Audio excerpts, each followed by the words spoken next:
Hello everyone. So the next topic that we will discuss is your Ohm's law. So here you can see I have written macroscopic form. So because we will study Ohm's law this year, the scalar form of Ohm's law and the vector form of Ohm's law. So scalar form of Ohm's law is your macroscopic form. Why it is macroscopic form?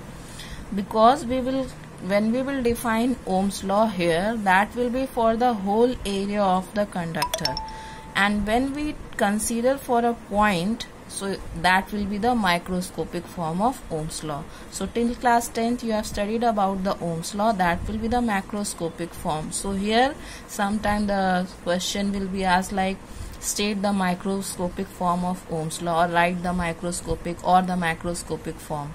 So because of that you should know what is the macroscopic form, what is the microscopic form. Also here we are writing the relation that if the temperature remains constant, in that case V is directly proportional to I. So V is a scalar quantity, I is a scalar quantity. So because of that this Ohm's law will say that is the scalar form of Ohm's law. In the next lecture we will study about the vector form of Ohm's law, and the derivation of Ohm's law also we'll study in this class. So Ohm's law, as you already know, you have studied in class 10th. So now it is given in the year 1826 and by George Simon Ohm. So according to this law, if there is no change in the physical state of a conductor such as temperature, pressure, the ratio of the potential difference applied at its end and the current flowing through it is constant. So see, some in class 10th one you have studied, in many of the book different statement is given. In some book it is given V is directly proportional to I, in few book it is given V the ratio of V by I is a constant. So both are correct, don't get confused. So here it is given that ratio of V by I is a constant, or we can say that when the temperature of a conductor remains constant, then potential difference is directly proportional to the current flowing through the conductor. When V will increase, the value of I will increase, and the ratio of V by I will be a constant, and that constant is known as electric resistance, which we already had discussed. So V by I is equal to R, and that is how we define the resistance as the ratio of the potential difference to the current. So this is your Ohm's law. Now for a metal, when we plot the graph for IV graph for a metal, so we'll get a straight line, we'll get always a linear graph in that case. So this is the graph for metal if we plotted IV graph for it. Now the very important discussion, that is the experimental verification of Ohm's law. Also this is the first practical of electricity, and for your board point of view, board practical point of view, that is very important, because usually this experiment will be asked for the board examination. Alternately this experiment, or there are one or two other experiment that will be asked for the board examination. So this is your first one. So first thing is how to connect the circuit. What we have to verify by the experiment, we have to verify that V is directly proportional to I, that means the ratio of V by I is a constant, that we are going to do. Also by that doing that experiment we can find the value of R. So for that, this is the circuit. So I hope the symbols are clear to you. This is the battery, this is key, this is rheostat, this is the unknown resistance that we connect, this is voltmeter, and this is ammeter. Unknown resistance, when I am saying, that means the 50 centimeter or the 100 centimeter wire attached on a wooden board. I hope you have seen in the lab it is kept. So that wire we can do this experiment by 50 centimeter, or we can do it by 100 centimeter. By both we can do this experiment. So this is the wire which we connect. So coming to the circuit connection, so this is a symbol that this is the positive terminal of the battery, this is the negative terminal of the battery.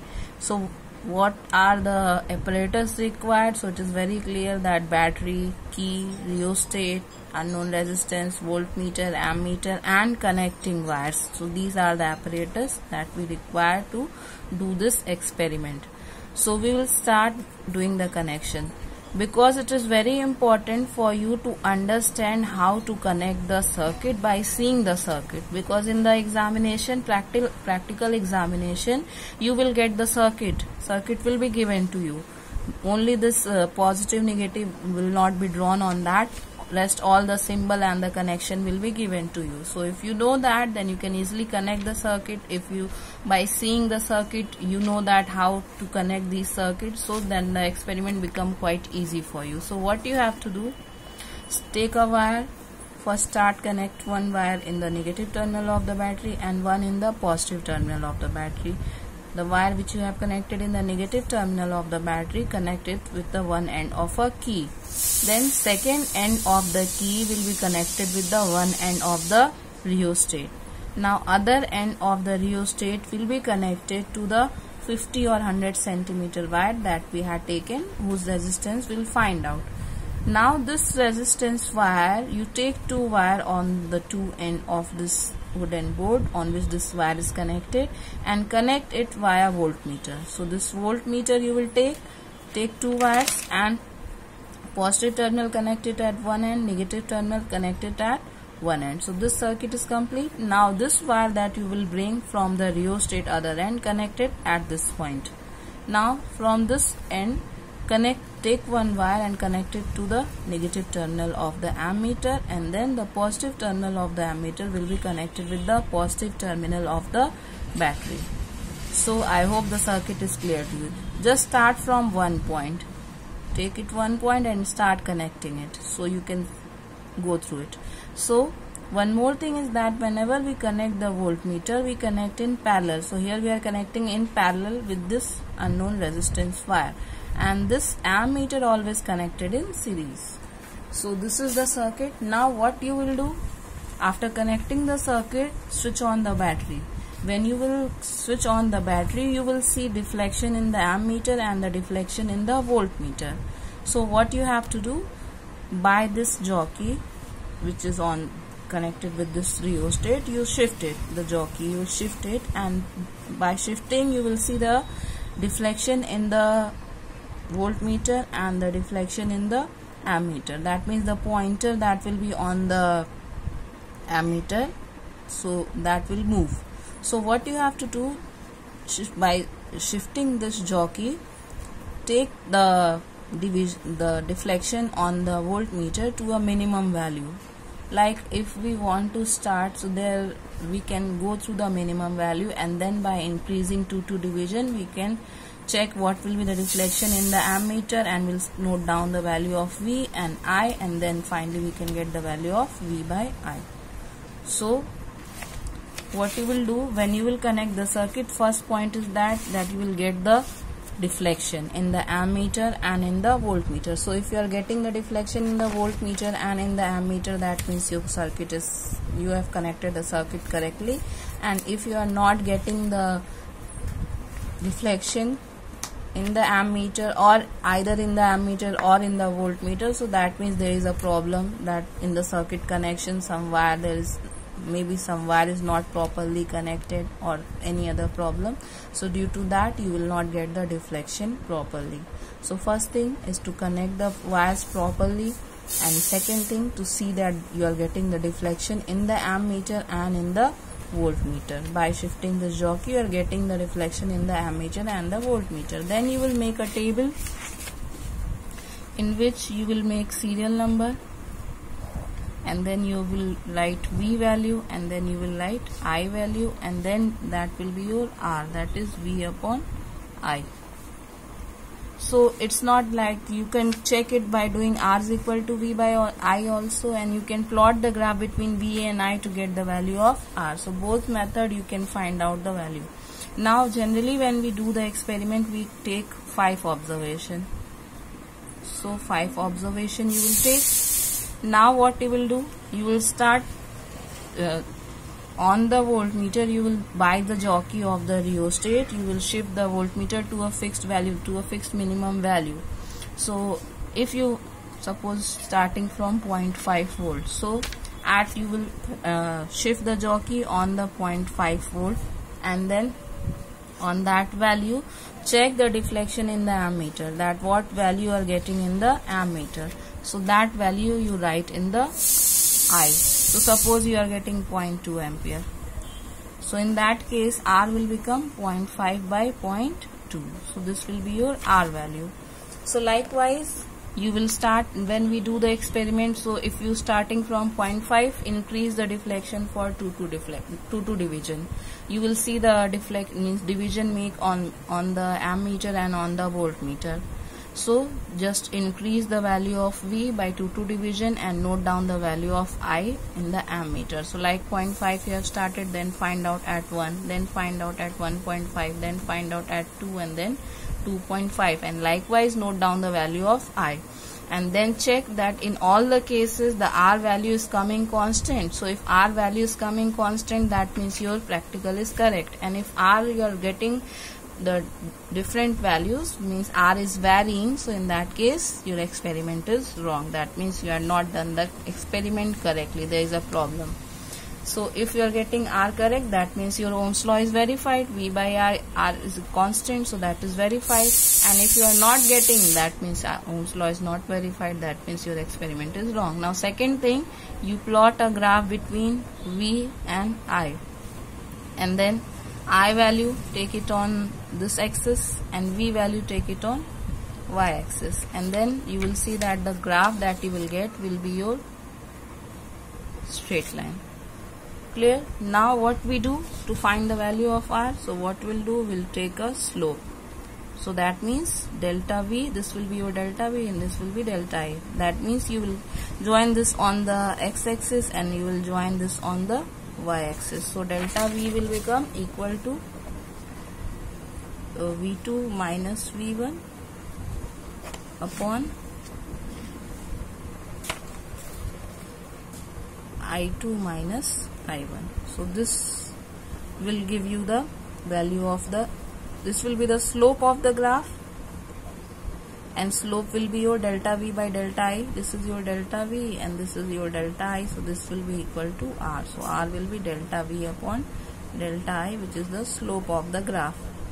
So in this case I have plotted the graph taking V on y-axis and I on x-axis. You can do this experiment by taking I on y-axis and V on x-axis, because usually when we plot the graph, so what we take, the value which we vary, we take it on x-axis, and the variation that we get, we take it on y-axis. So because of that, you are giving different values of V and noting down a different value of I. So because of that, V will be on x-axis and I will be on y-axis. Now you will get, again in both the cases you will get a straight line. Again you will, to find out the value of R, take 2 points on this line. Always we take 2 points which is the different than the point that we have taken, means the 5 observation that you had taken. So that point you will not take to find out the slope. We always choose the point which is different from the observation. So on this line we'll choose 2 points, just at random we find 2 points, and then we connect these 2 points on the x-axis and on the y-axis, and then the change will get, so R will become, because R is V upon I, and here when you do this, the slope will be delta I upon delta V. So we have to do 1 upon slope to find the R. So R will become 1 upon slope, and that will be equal to 1 upon delta I upon delta V. That will be delta V upon delta I, and this will be equal to V2 minus V1 upon I2 minus I1. So this is how you can find out the slope by plotting the graph. Now when in the practical examination, to find the value of R, the method will be given different. It's not only usual this method will be given to find the value of R. They can sometimes change the formula to find the value of R. So this, I hope the connection and how to do the experiment, that will be clear to you, and when we get the chance to do the practical in lab, then I will again explain it. so that this whole thing will become more clear to you. This is very important for your practical point of view. So because you have already studied in class 10th also, but you have not done that experiment in class 10, now you have to do this experiment to verify the law. Clear? Now there is a term ohmic resistors, ohmic and non-ohmic resistors. So the resistors which follows the Ohm's law are known as ohmic resistors, and the resistors which does not follow the Ohm's law, they are known as non-ohmic resistors. So it's not like in every case we get a linear graph. In many cases we get the non-linear graph, like for bulb. So when we plot the graph, IV graph for bulb, it's not linear. So that means it is not following the Ohm's law. So Ohm's law holds only for small current in the metallic wire, not for high current. For high current you will not get the linear graph, it become non-linear. And also for liquid electrolytes, vacuum tube, PM junction diode, rectifier, etc. In that case, Ohm's law does not hold for small current also. So for these cases, if we plot the graph, the IV graph will not be linear. Like for diode, it is, you can see it's not linear, it's some different graph. So in that case, when we find the slope, so in that case the slope will be equal to your dynamic resistance. That means dynamic resistance will be your delta V upon delta I. That we had done to find out the slope. In this case, if we find this, since I is taken on y-axis and V on x-axis, so slope will be delta I upon delta V, and R will become 1 upon slope, that means delta V upon delta I, and that resistance in this case is known as dynamic resistance. So for non-ohmic circuit, the ratio of delta V to delta I is known as dynamic resistance. So this is your topic. How we'll get the linear graph, in what cases in ohmic resistors we'll get linear graph, in non-ohmic we'll get the non-linear graph. So next class we'll discuss about the derivation of Ohm's law. So go through the connection, go through the video, and go through your book also. If you have any doubt, then you can ask me your doubt. Thank you.